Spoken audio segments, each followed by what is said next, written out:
বাংলাদেশের বিভিন্ন হাসপাতালের হৃদরোগ বিভাগে কর্মরত প্রায় ১৫০০ চিকিৎসকদের অংশগ্রহণে অনুষ্ঠিত হয়ে গেল felicitation ceremony and national conference ২০২৫।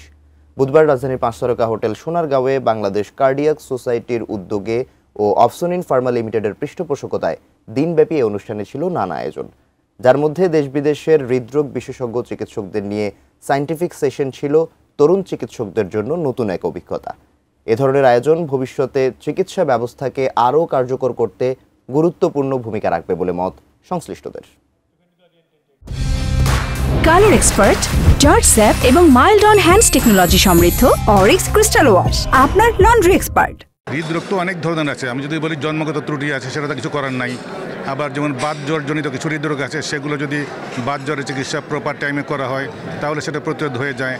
তবে যেগুলো সাধারণ ভাষায় আমরা বুঝি, যেমন হার্ট অ্যাটাক বা বুকের ব্যথা, এগুলোর জন্য কতগুলো ফ্যাক্টর আছে। যেমন যাদের ডায়াবেটিস আছে তারা ডায়াবেটিস কন্ট্রোল করবে, যাদের ব্লাড প্রেশার আছে প্রেশার কন্ট্রোল করবে, তারপরে যাদের সিগারেট খায় সিগারেট খাওয়া বন্ধ করবে।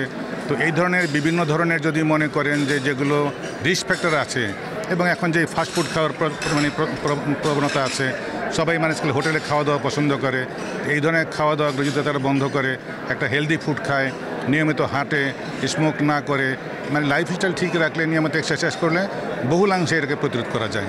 স্পেশালাইজড ট্রিটমেন্ট অফ কার্ডিওলজি বা কার্ডিয়াক ডিজিজ আমরা আমাদের লক্ষ্য এবং গোলই হবে আছে ভবিষ্যতের সামনে আমাদের একটা গোল হবে যে আমরা এটা ডিসেন্ট্রালাইজেশন করা, শুধু ঢাকা বা বড় বড় হাসপাতাল, হৃদরোগ হাসপাতাল এটা সীমাবদ্ধ না রাখা, সেই লক্ষ্যে আমরা কাজ করে যাব এবং কাজ করে যাচ্ছি।